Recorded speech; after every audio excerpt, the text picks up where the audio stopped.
Good morning, teacher. For the realization of my project, I'm going to talk about a singer. So that you can get to know her, I'm going to tell you a little about her life. When the song was born in Ontario, Canada, she made her life like any teenager. But when she turned 18 years old, she decided to be a singer. So she moved to South Korea, leaving her friends, her family, and having to break up with her boyfriend just to fulfill her dreams.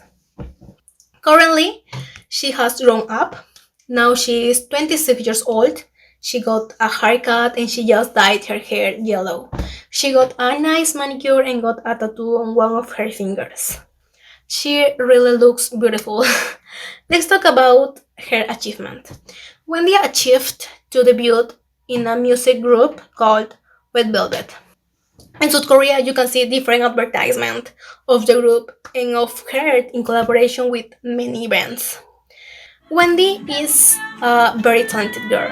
She has practiced singing for 14 years. She has played guitar since she was 12 years old.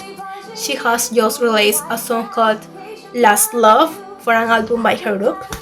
She hasn't debuted as a solo singer yet, but she has already composed her first song. For many people, Wendy has a beautiful voice, so it's normal to hear Koreans mention Wendy when they talk about good singers. Wendy has been very successful since she debuted with her group, but she was afraid to move to South Korea because she didn't know the country. So before travel to Korea, she tried to prepare.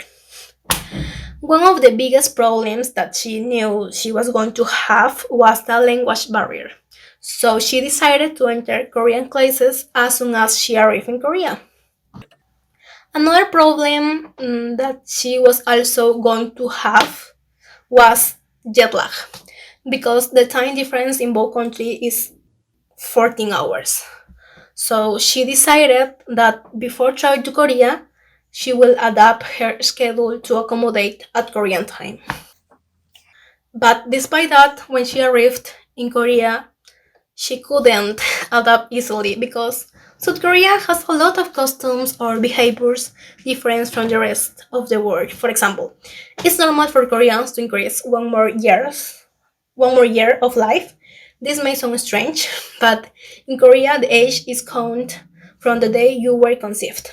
I mean, you are born having 1 year old.